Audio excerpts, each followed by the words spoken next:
শিক্ষার্থীবৃন্দ, Martin Luther কলেজের online ক্লাসে সবাইকে স্বাগত জানাচ্ছি। আমরা আজকে পৌরনীতি ও সুশাসন প্রথম পত্রের 10ম অধ্যায় থেকে আলোচনা করব।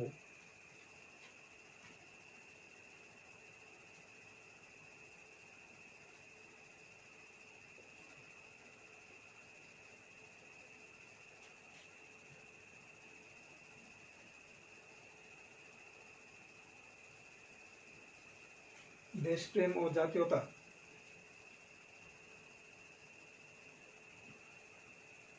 আধুনিক বিশ্ব রাজনীতিতে জাতি ও জাতীয়তা শব্দ দুটি খুবই গুরুত্বের সাথে আলোচিত হয়ে থাকে। সাধারণত জাতি ও জাতীয়তা একই অর্থে ব্যবহৃত হয়। শাব্দিক দিক থেকে জাতি ও জাতীয়তার মিল থাকলেও এগুলোর পৃথক পৃথক সুস্পষ্ট রাজনৈতিক অর্থ রয়েছে। জাতীয়তা এক ধরনের মানসিক ধারণা। সুদীর্ঘকাল ধরে বসবাসরত জনগোষ্ঠীর মধ্যে বিভিন্ন ধরনের ঐক্যের অনুভূতির সমন্বয়ে জাতীয়তা সৃষ্টি হয়। জাতীয়তার মাধ্যমে একটি জাতি তার স্বতন্ত্র বৈশিষ্ট্য খুঁজে পায়।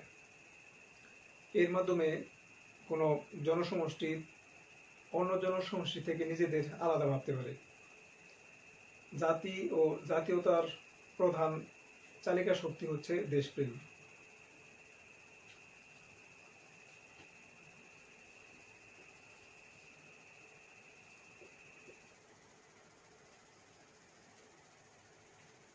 জাতি বা নেশন শব্দটি ল্যাটিন শব্দ ন্যাটিও এবং নেটাস শব্দ থেকে এসেছে।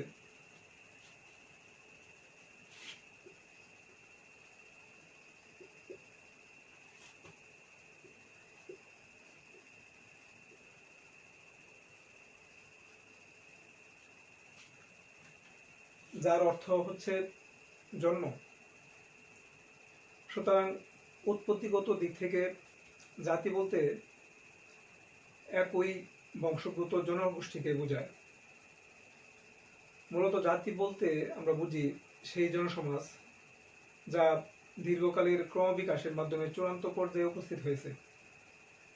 অর্থাৎ জাতি হলো একই গোত্রে বা জন্মসূত্রে বসবাসরত এক জনসমাজ যাদের মধ্যে কতগুলো সাধারণ বিষয়ের ঐক্য লক্ষ্য করা যায়, যেমন ভাষা, সাহিত্য, ঐতিহ্য, ধর্ম, বংশ, সংস্কৃতি, মনোভাব ইত্যাদি। এসব ঐক্যের মাধ্যমে তারা রাজনৈতিকভাবে সচেতন হয় এবং অন্য জনগোষ্ঠী থেকে নিজেদের আলাদা ভাবে এবং তাদের স্বাতন্ত্রতা বজায় রাখতে সংঘবদ্ধ হয়। অন্যভাবে বলা যায় যে জনসমাজ রাষ্ট্র পরিচালনা বা রাষ্ট্রের কার্যাবলী নির্ধারণের ক্ষেত্রে নিজেদের স্বাতন্ত্র্য মনোভাব, মূল্যবোধ, বিশ্বাস ও অভিব্যক্তির প্রতিফলন ঘটাতে পারে, তাকে জাতি বলা হয়। জাতির একটি পূর্ণাঙ্গ সংজ্ঞা প্রদান করা নিয়ে রাষ্ট্রবিজ্ঞানীদের মধ্যে যথেষ্ট মত পার্থক্য রয়েছে। তারপরও বিভিন্ন দৃষ্টিভঙ্গি থেকে তারা জাতির সংজ্ঞা দেওয়ার চেষ্টা করেছেন। আর.এন. গ্রিলক্রিস্টের মতে জাতি হলো রাষ্ট্র ছাড়াও অধিক কিছু। রাষ্ট্রকে একটি বিশেষ দৃষ্টিকোণ থেকে দেখতে হবে, যেমন জাতি হলো রাষ্ট্রের একটি সুগঠিত জনসমাজ। লর্ড ব্রাইসের মতে জাতি হলো রাজনৈতিকভাবে সংগঠিত বহিঃশাসন থেকে মুক্ত অথবা মুক্তিকামী একটি জনসমাজ। ম্যাকাইভার তার মডার্ন স্টেট গ্রন্থে জাতি সম্পর্কে বলেছেন যে জাতি হলো ঐতিহাসিক পরিস্থিতি দ্বারা সৃষ্ট আধ্যাত্মিক চেতনার দ্বারা সমর্থিত এবং একত্রে বসবাস করতে সংকল্পবদ্ধ জনসমষ্টির মনোভাব, যারা নিজেদের মধ্যে স্বাতন্ত্র শাসনতন্ত্র রচনা করে ঐক্যবদ্ধভাবে বসবাস করতে চায়। টি.এইচ. গ্রিন জাতির সংজ্ঞা দিতে গিয়ে বলেছেন,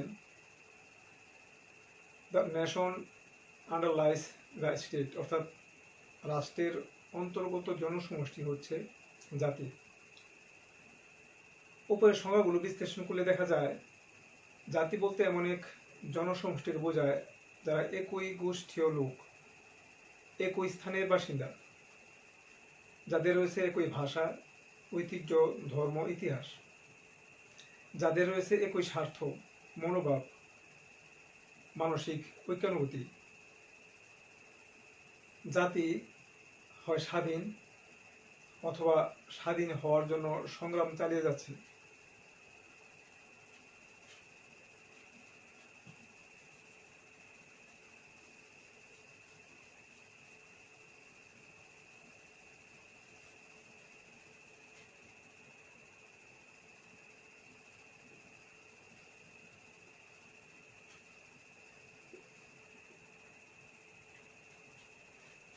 জাতীয়তা, সাধারণ অর্থে জাতীয়তা বলতে একটি রাজনৈতিক চেতনা সম্পন্ন জনগোষ্ঠীকে বোঝায়। অর্থাৎ জাতীয়তা সেই সমষ্টিকে নির্দেশ করে যারা একই বংশ, ভৌগোলিক অবস্থান, ভাষা, সাহিত্য, আদর্শ, ঐতিহ্য, আচার এবং রীতিনীতি দ্বারা ঐক্যবদ্ধ। আধুনিক পৌরনীতি এবং সুশাসন জাতীয়তা বলতে একটি মানসিক ব্যাপারকে নির্দেশ করে। জনগণের মানসিকতা থেকে জাতীয়তার উৎপত্তি হয়। বিভিন্ন রাষ্ট্রবিজ্ঞানী বিভিন্নভাবে জাতীয়তার সংজ্ঞা প্রদান করেছেন। এর মধ্যে অধ্যাপক লাস্কির মতে তিনি বলেন, জাতীয়তা একটি মানসিক ধারণা। The idea of nationality is spiritual in character. রেডানের মতে জাতীয়তা এক ধরনের মানসিক সত্তা এবং সজীব মানসিকতা। লর্ড ব্রাইস বলেন, ভাষা, সাহিত্য, ধ্যান ধারণা, প্রথা এবং ঐতিহ্যের বন্ধনে আবদ্ধ জনসমষ্টির মানসিকতা এগুলো জাতীয়তা, যারা অন্যদের থেকে নিজেদেরকে আলাদা মনে করে। জন স্টুয়ার্ট মিলের মতে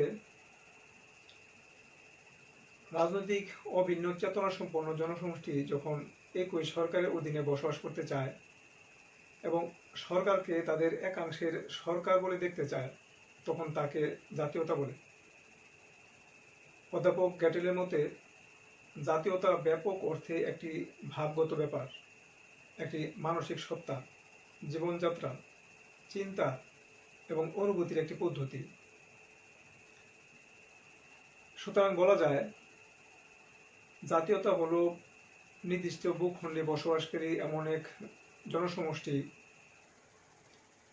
যার সদস্যরা ভাষা, ধর্ম, সাহিত্য, সংস্কৃতি, রাজনৈতিক চিন্তাধারা এবং ঐতিহ্যের দ্বারা সংঘবদ্ধ এবং যারা অন্যদের থেকে নিজেদের আলাদা মনে করে থাকে।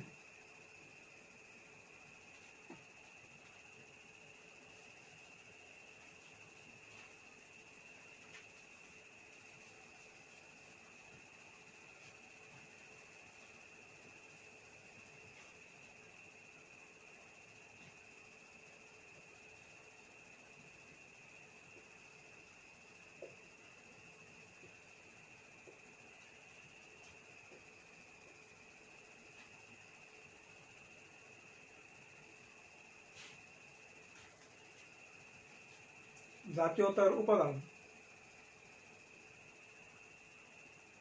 কোনো একটি জনসমাজকে জাতীয়তা বোধে উদ্বুদ্ধ করার ক্ষেত্রে যে উপাদানগুলো বিশেষ ভূমিকা পালন করে সেই সব উপাদানকে জাতীয়তার উপাদান বলা হয়।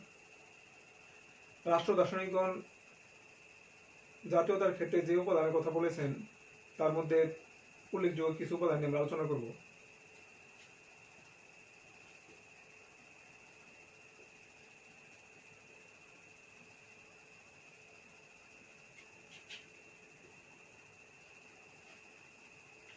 এক, বংশগত ঐক্য। যদি একটি জনসমাজের অধিকাংশ লোক একই বংশজাত বলে নিজেদের মনে করে, তবে তাদের মধ্যে এক প্রবল জাতীয় ঐক্যবোধ সৃষ্টি হয়, যা তাদেরকে জাতীয় বোধে উদ্বুদ্ধ করে। কিন্তু বর্তমানকালে এই বিষয়টি খুব বেশি প্রভাব রাখতে পারে না, কারণ কোনো বংশই আজ অবিমিশ্রিতভাবে পাওয়া সম্ভব নয়। অস্ট্রিয়ার জনগণ একই বংশজাত বলে নিজেদেরকে দাবি করলেও নৃতাত্ত্বিকভাবে এর প্রমাণ পাওয়া যায় না।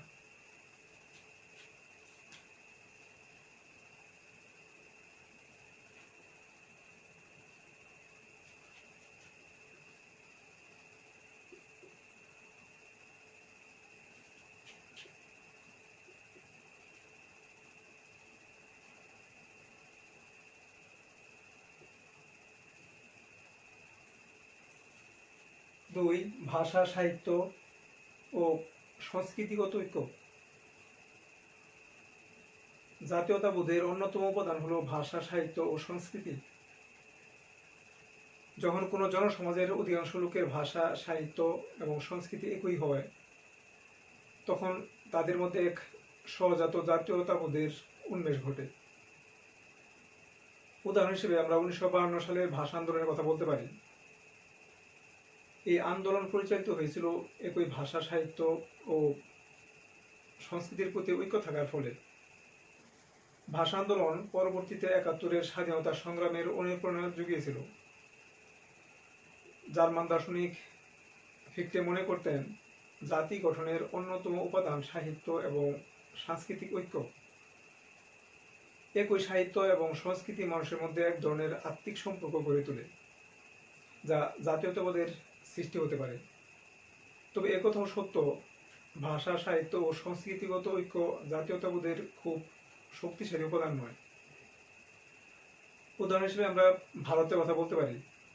সেখানে একাধিক রাষ্ট্রীয় ভাষা ও একাধিক সংস্কৃতির মানুষ থাকলেও তাদের জাতীয়তাবোধ এই উপাদানটি কোনো নেতিবাচক প্রভাব ফেলেনি।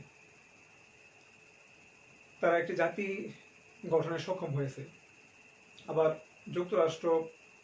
যুক্তরাজ্য, অস্ট্রেলিয়া, দক্ষিণ আফ্রিকা প্রভৃতি দেশের ভাষা ইংরেজি হলেও তারা ভিন্ন ভিন্ন জাতি। তাই ভাষা, সাহিত্য, সংস্কৃতিগত ঐক্যের ফলে তারা একটা জাতি হিসেবে আত্মপ্রকাশ করতে পারেনি।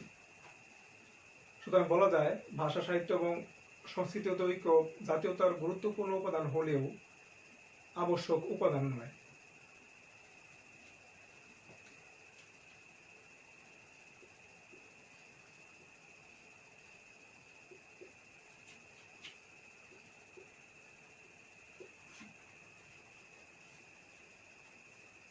ধর্মীয় ঐক্য। প্রাচীন ও মধ্যযুগে ধর্মই জাতি গঠনের অন্যতম উপাদান হিসেবে বিবেচিত হতো। গিলক্রিস্টের মতে, ধর্ম বিশ্বাসের প্রবল পার্থক্যের কারণে জাতিগত ঐক্য ক্ষণস্থায়ী হতে বাধ্য। 1947 সালে ধর্মীয় জাতীয়তার ভিত্তিতে ভারত পাকিস্তান বিভক্ত হয়েছিল। তবে বর্তমানে জাতীয়তার উপাদান হিসেবে ধর্মের গুরুত্ব অনেকাংশেই কমে যাচ্ছে। ধর্মীয় ঐক্য পূর্ব এবং পশ্চিম পাকিস্তানের ঐক্য রক্ষা করতে পারেনি। চীন, ভারত বহু ধর্মের সমষ্টিতে জাতি গঠন করতে পারলেও অনেক দেশে এক ধর্মের অনুসারীরা এক জাতি গঠন করে টিকে থাকতে পারেনি।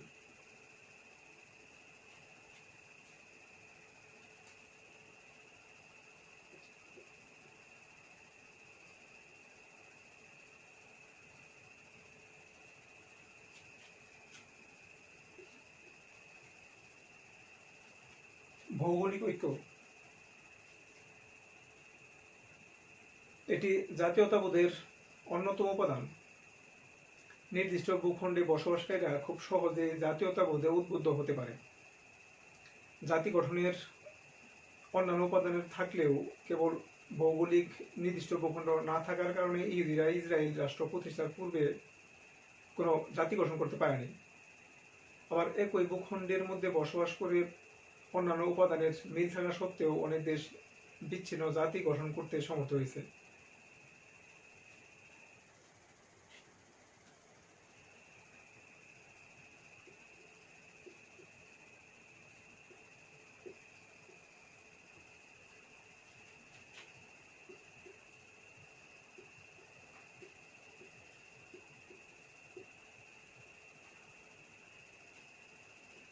ইতিহাস ও ঐতিহ্যের মিল।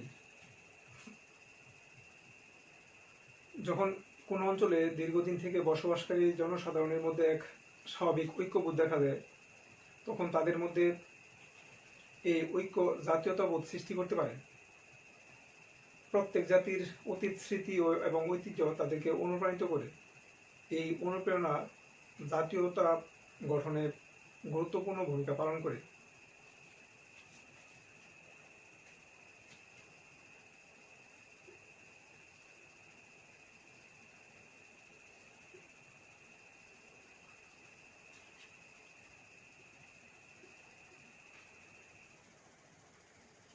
মনস্তাত্ত্বিক ঐক্য। জাতীয়তা গঠনের ক্ষেত্রে মনস্তাত্ত্বিক ঐক্য অনেক শক্তিশালী ভূমিকা পালন করে। অধ্যাপক গ্যাটেল বলেন, আধুনিক রাষ্ট্রের ঐক্যের ভিত্তি বাহ্যিক নয়, বরং মনস্তাত্ত্বিক। রেনান জাতীয়তাকে ভাবগত বিষয় হিসেবে উল্লেখ করেন। অধ্যাপক স্পেংলার বলেন, জাতীয়তার উপাদান বংশগত বা ভাষাগত ঐক্য নয়, বরং এটি ভাবগত ঐক্য। অধিকাংশ রাষ্ট্র দার্শনিক মনে করেন একই বংশ, ভাষা, ধর্ম, সাহিত্য এবং সংস্কৃতি, ইতিহাস, ঐতিহ্য, ভৌগোলিক এলাকা এবং রাজনৈতিক ও অর্থনৈতিক সমস্বার্থ জাতীয়তা গঠনে সাহায্য করে মাত্র। কিন্তু এগুলোর কোনোটি এককভাবে জাতীয়তা গঠনের অপরিহার্য নয়, কারণ এদের যে কোনো একটি বা কয়েকটি বাদ দিলেও জাতীয়তা গঠিত হতে পারে। প্রকৃতপক্ষে জাতীয়তা গঠনে সর্বাপেক্ষা গুরুত্বপূর্ণ এবং মৌলিক উপাদান হল মনস্তাত্ত্বিক বা ভাবগত ঐক্য।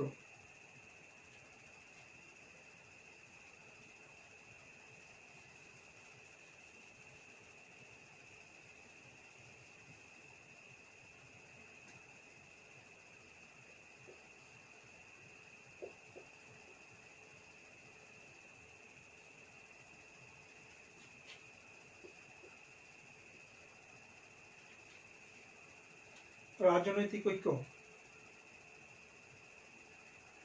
যারা দীর্ঘদিন একই ধরনের রাজনৈতিক বন্ধনে আবদ্ধ থাকে তাদের মধ্যে স্বভাবগত এক ঐক্যবোধের সৃষ্টি হয়। এক্ষেত্রে জাতীয়তার অন্যান্য উপাদান কোনো সমস্যার সৃষ্টি করতে পারে না। যেমন গ্রেট ব্রিটেনের অঙ্গরাজ্যগুলো রাজনৈতিক ঐক্যের কারণে একই জাতীয়তাবোধে ঐক্যবদ্ধ হতে পেরেছে।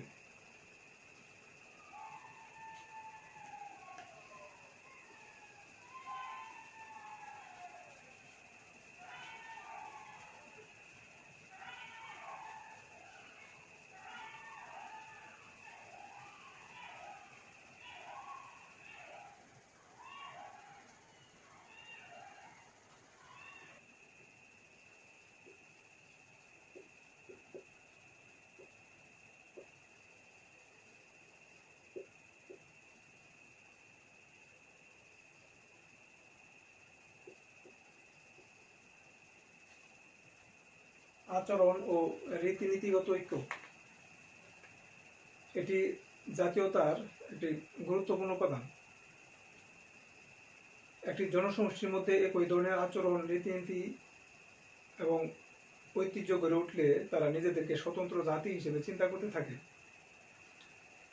এ কারণেই পূর্ব পাকিস্তান পশ্চিম পাকিস্তান থেকে পৃথক হয়ে বাংলাদেশ গঠন করতে পেরেছিল।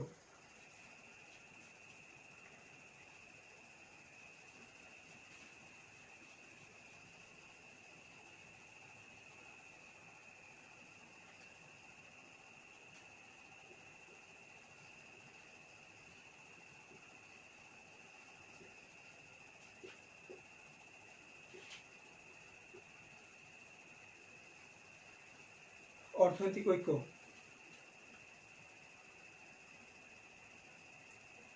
কোনো জনসাধারণ যদি একই অর্থনৈতিক স্বার্থের বন্ধনে যুক্ত হয়ে ঐক্যবদ্ধ হয় তবে তা একসময় জাতীয়তাবোধের সৃষ্টি করে। 50টি আলাদা অঙ্গরাজ্য অর্থনৈতিক ঐক্যের ভিত্তিতে একত্রিত হয়ে তা একসময় জাতীয়তাবোধ জাগায়। এই 50টি অঙ্গরাজ্য অর্থনৈতিক ভিত্তিতে একত্রিত হয়ে যুক্তরাষ্ট্র গঠন করেছিল এবং একটি শক্তিশালী জাতি গঠন করেছিল। তবে এটি জাতীয়তা গঠনের আবশ্যক উপাদান নয়।